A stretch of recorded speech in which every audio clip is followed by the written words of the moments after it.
Gats, it's Ed Endorphin Bud here. You may remember me from shows such as Addy Zero, Adios 7 initial review, and the best brand new running shoes to saw in half in a dangerous manner. Just kidding on that one. Today an initial look at the merman of running shoes, the positively Marinus SAUCONY Endorphin Pro 3.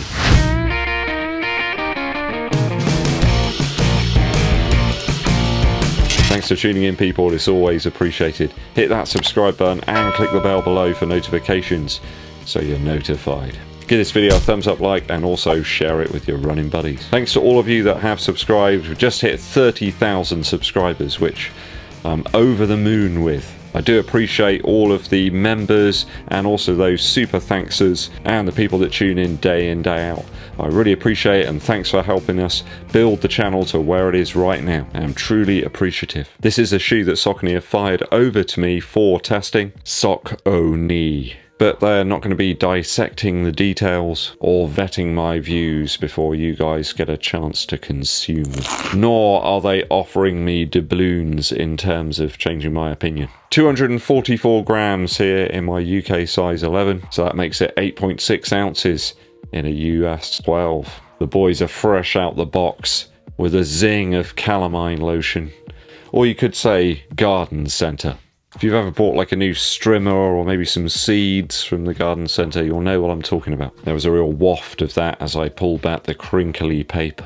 I'm measuring 39.5 millimeters in the heel. I did measure it a couple of times for accuracy, but that's what I'm getting. And it's about 33 millimeters approximately in the forefoot. So it's around about an 8 mil drop, I think. I say it's very approximate here. It's hard to tell really, certainly in the forefoot area of the shoe sometimes, you know, unless you're gonna rip them up or something, but I don't want to do that. It's a beautiful shoe. That's like going to find the Mona Lisa and throwing a load of Nutella over it. That's just not going to happen. No idea what's going on today. These are measuring a little wider in both the forefoot and the heel area of the shoe. Let's get to it. We will start with the upper first. So I'm making this one still very much true to size in terms of length. So go with the size you had with the Pro 1 or 2 or the Speed. It's pretty much the same. The lacing in the Saucony Endorphin Pro 3 I am finding unorthodox but highly effective. Have you ever seen anything quite like it?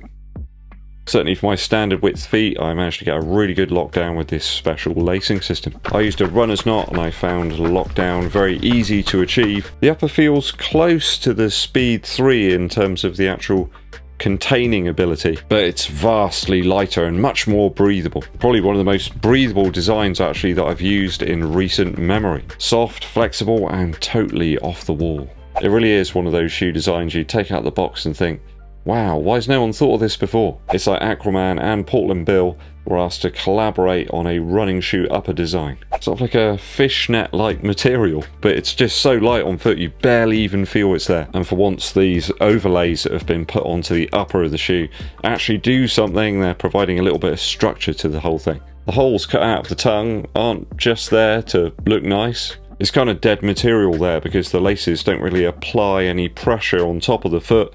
So they've just removed it, it's just not needed. I think every design decision that's been taken here in the upper is with performance in mind, trying to save a few grams here and there. I think Nike need to take note here. This is a lesson in performance and kind of less is more. Real mixture of materials here as well. A little bit of suede here, some engineered mesh. Even the laces have been specially selected. They're nice and flat, not too springy and flexible. Everything just does a job and it does it really, really well. One of the most comfortable upper designs I've worn in a long time. I'm going to give this one a 3 out of 3 for the upper after my initial run.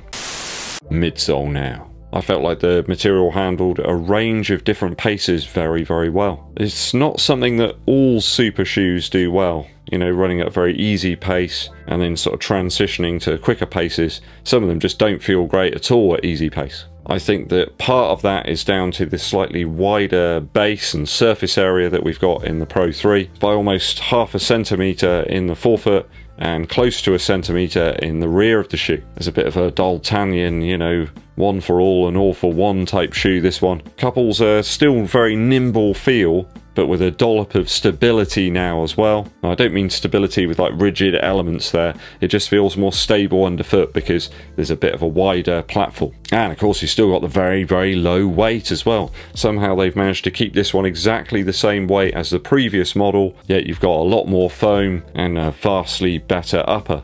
And a little bit more rubber too, but I'll get to that in a moment. We've got more foam in terms of the stack height too, which makes it even more amazing that they've kept it the same weight. So lowering the weight of the upper perhaps has given them the opportunity to increase the weight and use it in other places, such as the midsole.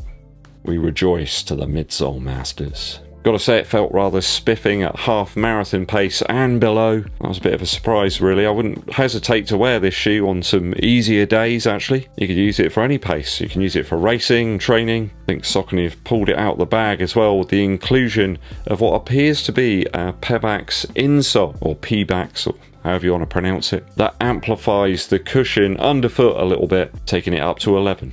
It's a little bit like a spinal tap shoe. Not sure anyone's going to be dancing in it, but you catch my drift. Bit of a magical midsole update really. I can't see there's anything at all that I don't like about it. It's one of those shoes where I got on foot and it just felt great. Super turbo boosted version of the Speed 3, and great out the box as well. No break-in required with the Endorphin Pro 3. Bit of a turn up for the books, this one.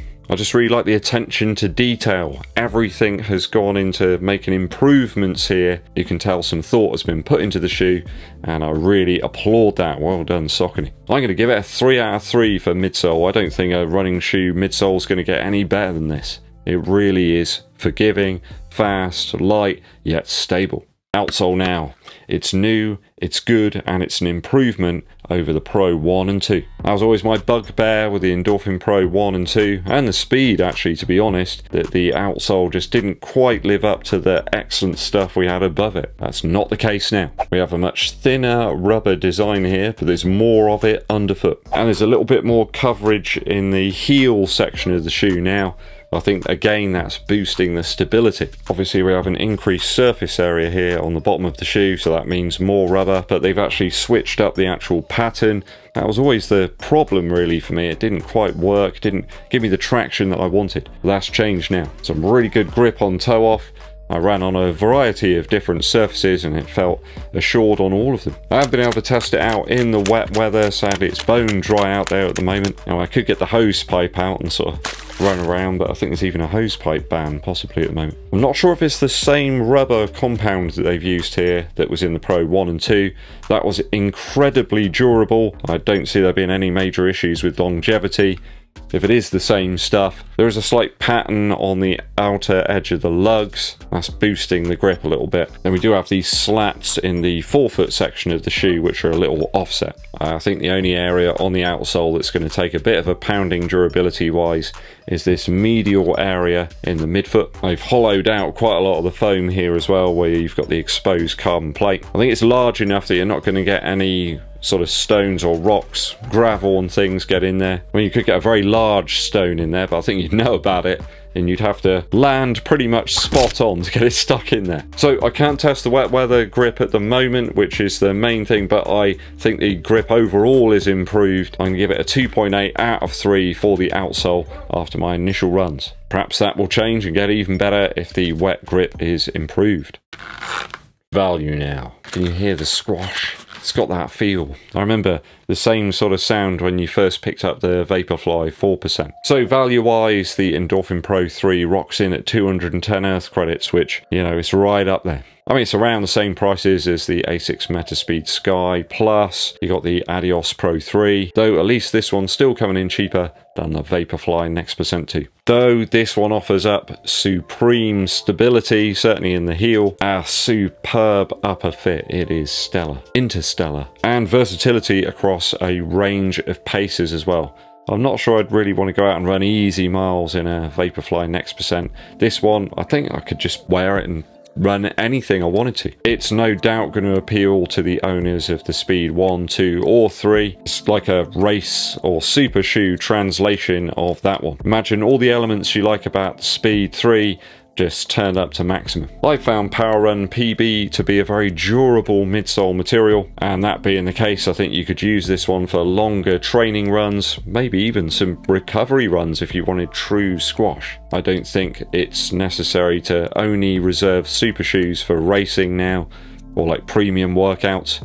I think they've actually managed to improve the durability of all of them pretty much through all the different manufacturers. It's perhaps a more universal shoe, this one, as well, when you compare it to some of the other competitors. Some of the others are more narrow and a little bit more niche, I suppose. I have to say and remark on the quality of the shoe too. No glue marks, a very well put together model, this one, and I think it's going to make for some great versatility and value. There's very little at all that I dislike about this shoe. I think everything's been tuned. It's like a very well maintained sports car. It's been delivered and you take it out and think, wow, you know, it's got the wow factor about it, which a lot of other models don't have right now. I think they've kept the price round about the same as well, which is good.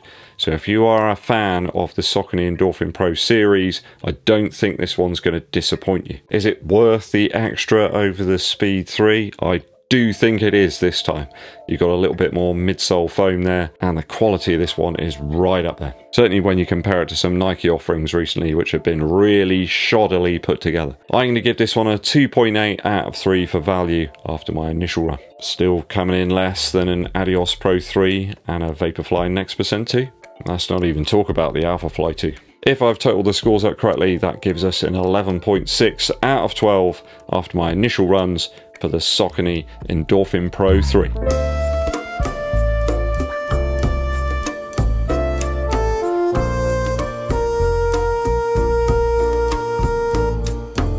Close to perfect for me in terms of a running shoe. It really has everything you could possibly want. I mean, yes, it's an unorthodox design, but it certainly works. It's got it where it counts. Have you picked up the Endorphin Pro 3, or are you thinking about it? Have you had success running in the Endorphin Pro series in the past? Let the runners know down in the comments.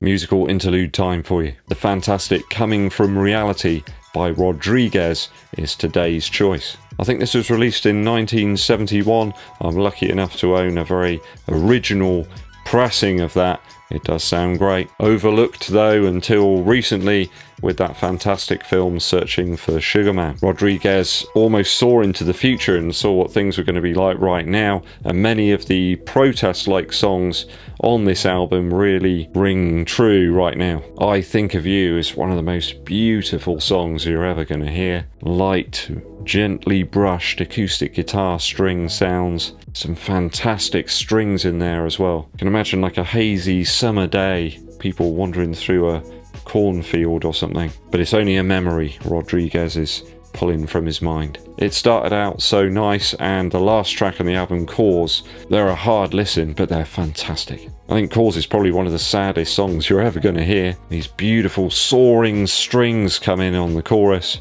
You know, when a guy says he lost his job 2 weeks before Christmas.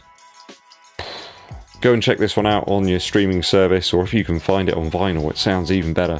Rodriguez with Coming From Reality. Thanks for tuning in, people. It is always appreciated. If you haven't done so already, support the channel by hitting that subscribe button and clicking the bell below for notifications when we launch those new videos for you. Hit us with a super thanks as well to help support the channel.